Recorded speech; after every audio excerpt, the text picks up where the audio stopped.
COVID-19 from a house party. That house party was on a Saturday. That was February 22nd. 3 days later, I was at work. I started feeling that general feeling that we're all familiar with, where I was unwell, feeling tired, body aches, getting a headache, feeling a little bit feverish. And so I decided to go home early and work from home. I didn't think too much of it. I thought maybe I was just a little tired. I had been out a lot the previous weekend. I went and took a nap. When I woke up, I had a 101-degree fever. And by the time I went to bed, it had soared to 103 degrees. At that point, I just thought that I had caught a nasty flu. I didn't think about the coronavirus at all. One of the reasons why is that I did not have a cough. I didn't have any respiratory symptoms. I didn't have any chest tightness or shortness of breath. And that's a lot of the hallmark symptoms that we're seeing that are being circulated right now with this virus. So the next day I woke up, my fever came down to 101. Over the next several days, I just took care of myself. I stayed home, I rested, I took over-the-counter medications. I didn't really start to wonder that it was coronavirus until I connected with a group of my friends who attended that same party.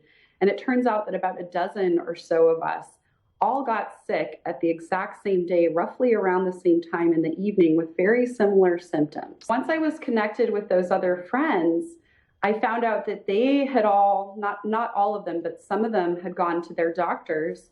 Their doctors thought that they had just contracted the flu, and they were tested for flu and tested negative. So they were not tested for the coronavirus at their doctor's office. At this point, we were all getting a little frustrated that they weren't allowed to be tested for coronavirus, or the doctor wasn't even suggesting that they're tested. And that's when one of my friends that was part of this group brought our attention to the Seattle flu study.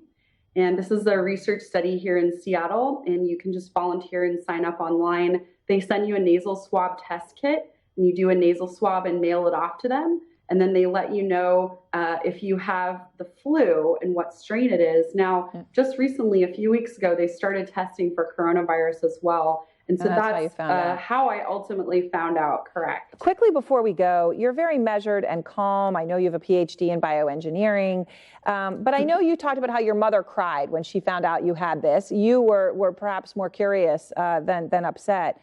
But you know, for people out there who are afraid of this, what do you say to them now that you've been through it? Yeah, that's a great question. So first of all, yes, my mother did cry. She didn't quite believe me that I was feeling better. You know, mothers are going to be a mother even if you're a 37-year-old woman. But I think the big takeaway I want to tell everyone is please don't panic. You know, this is an unknown, infectious agent that is relatively new to be infected in humans. However, if you are healthy, if you are younger, if you take good care of yourself when you're sick, you will recover, I believe, and I'm living proof of that. So that was a survivor, Elizabeth Schneider, sharing her story and encouraging people to be safe.